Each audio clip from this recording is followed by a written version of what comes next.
Hi അസ്സാം വലൈക്കും. ഇന്നത്തെ വീഡിയോന് പെട്ടെന്ന് നമുക്ക് കുക്കറിനകത്ത് മന്തി റൈസ് എങ്ങനെ ഉണ്ടാക്കാൻ നോക്കാം. ഇപ്പോൾ സമയം 12 മണിയൊക്കെയാണ് ഉച്ചക്ക്. ഞാൻ ഇതുവരെ തയ്ക്കാണ്ടായിരുന്നു. അപ്പോൾ രാവിലെ ബ്രേക്ക്ഫാസ്റ്റൊക്കെ കഴിഞ്ഞ് ഞാൻ കുറച്ച് നേരമൊക്കെ മെഷീൻ ഇരിക്കും. ഇപ്പോൾ സമയം 12 മണിയപ്പോൾ വേഗം ഓടി വന്നേ. ആദ്യം തന്നെ ഞാൻ ഇന്ത്യ ഗേറ്റിൻ്റെ അരിയാണ് കേട്ടോ, ഗോൾഡ്. അത് ഞാൻ വെള്ളത്തിലിട്ട് വെച്ച്. കുറച്ച് ബീഫ് ഉണ്ടായിരുന്നു, അത് ഐസ് വിടാൻ വെച്ചായിരുന്നു. ഐസ് വിട്ട് വരുന്നതേ ഉള്ളൂ. ഇതൊക്കെ നമുക്ക് പെട്ടെന്ന് അങ്ങ് മുറിച്ചെടുത്ത്, നിങ്ങളെൻ്റെ ചാനൽ ആദ്യമായിട്ടാണ് കാണണമെങ്കിൽ എല്ലാവരും ഒന്ന് സബ്സ്ക്രൈബ് ചെയ്ത് കാണുക, സ്കിപ്പ് ചെയ്യാതെ കൂടെ കാണുക. അപ്പോൾ നമുക്കിതൊക്കെ ഒന്ന് മുറിച്ചെടുത്ത് കുക്കറിനകത്താണ് ഞാൻ വെക്കുന്നത്. അപ്പോൾ അതിനകത്തേക്ക് നമ്മൾ ബീഫൊക്കെ ഒന്ന് ഇട്ട് കൊടുക്കണം.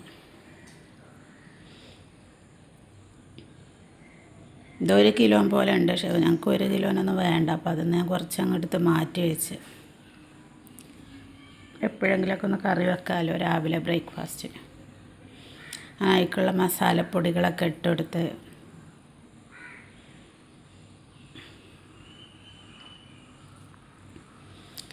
ഈ യൂണിഫോമിൻ്റെ സീസൺ ആയതുകൊണ്ട് അത് വേണത്തിൻ്റെ ഇടയിൽ കൂടെ. അപ്പോൾ പിന്നെ നമ്മൾ സാധാ ചോറ് വെച്ചാൽ അതിലേക്കുള്ള കറി ഇതൊക്കെ ഉണ്ടാക്കി കൊണ്ടിരിക്കണം. ഇതായി പെട്ടെന്നുണ്ടല്ലോ കുക്കറിനകത്തിട്ട് ഒരൊറ്റ അടി അടിച്ചാൽ വേവുമല്ലോ. അപ്പോൾ അതിനേക്കുള്ള മസാലകളും ഉള്ളിയും തക്കാളിയും ക്യാപ്സിക്കം ഇതൊക്കെ അരിഞ്ഞ് വെച്ചായിരുന്നു. അപ്പം ഞാൻ അതൊക്കെ ഇട്ട് കൊടുക്കുക. ഞാൻ അറിയാതെ അതിനകത്തേക്ക് മഞ്ഞൾപ്പൊടി അങ്ങോട്ട് പോയി. പക്ഷെ നമ്മൾ മഞ്ഞൾപ്പൊടി ഇടരുത് മന്തിയിൽ. മാഗി ക്യൂബൊക്കെ ഇട്ട് കൊടുത്ത് അത് ഇട്ടതിന് ശേഷം നമ്മൾ ഉപ്പ് ഇട്ടാൽ മതി, അല്ലെങ്കിൽ ഉപ്പ് കൂടിപ്പോവും.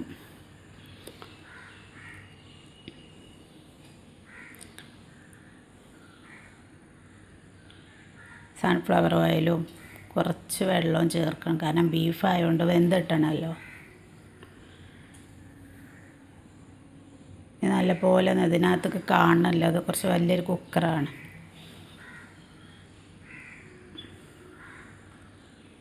ഇനി അത് നമുക്ക് അടുപ്പത്ത് വെച്ച് കൊടുക്കാം.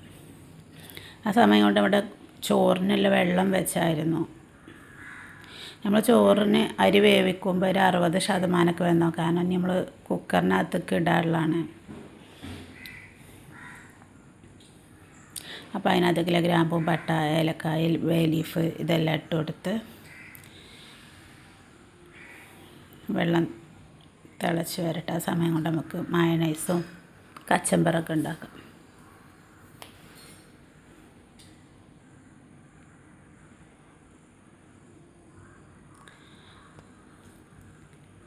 എനിക്കാണെങ്കിൽ മന്തി ഉണ്ടാക്കുമ്പോൾ ഈ മയണൈസ് വേണം. ഇക്കാക്കാണെങ്കിൽ ഇത് കണ്ടുകൂടാ. ഇക്കാക്ക് പിള്ളേർക്ക് കൊടുക്കണ തീരെ താല്പര്യമില്ല.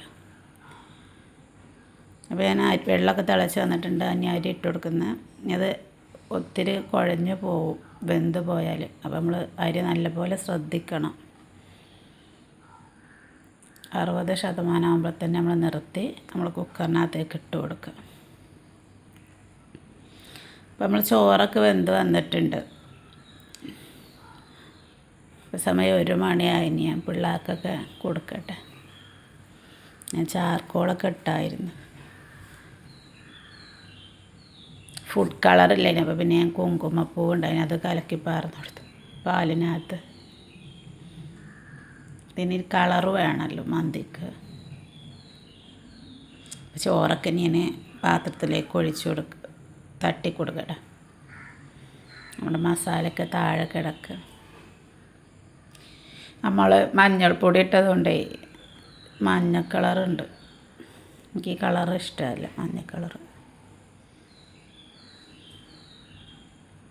അപ്പോൾ ഇത്രയൊക്കെയുള്ളൂ ഇന്നത്തെ വീഡിയോ. എല്ലാവരും കണ്ടൊന്ന് സപ്പോർട്ട് ചെയ്യുക.